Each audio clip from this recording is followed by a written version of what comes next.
Olá, gente. Aqui quem fala é o Pinguim Juiz. Aqui eu sou torcedores do time verde. Aqui são os torcedores do time vermelho. Vai time vermelho. Quer dizer, aqui são os torcedores do time azul. Que é o time azul versus o time verde. Vai lá. 3, 2, 1 já. Ai, meu sapato, seu idiota. E já chuta com um gol, gente. Gol do time verde. Então vamos lá. 3, 2, 1 e foi. Opa, chutou errado. Engano o time azul e gol. Time verde.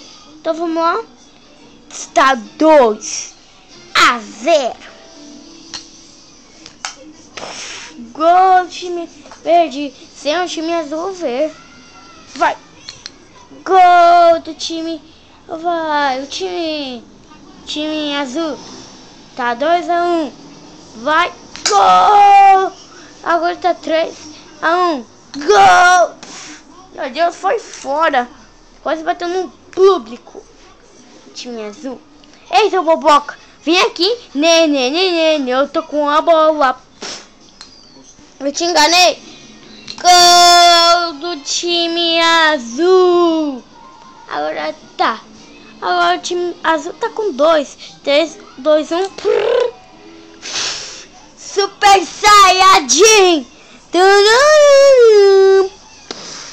Gol. Agora tá com 4. Agora tá com 3. Gol, tá com 4. Meu Deus, gente. Olha só como foi. Gente, querem ver como foi? Eles não viram. Assim, olha. Assim, gente. Por aqui. E caiu aqui. Perto do público. Tá? Então, vai. Gol do time verde. Então, isso aí ia dar até 4. Gente. Então, agora o time. Então, um abraço do time verde. Brasil. Brasil. Brasil.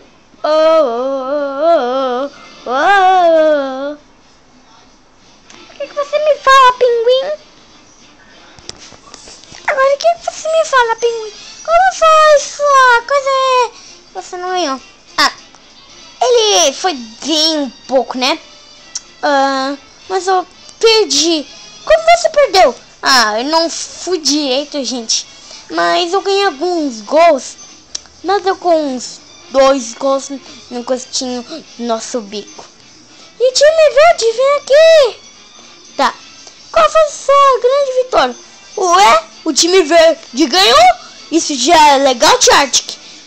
Isso é legal, gente. Isso é muito legal. Like a Bosch. Isso. Tchau.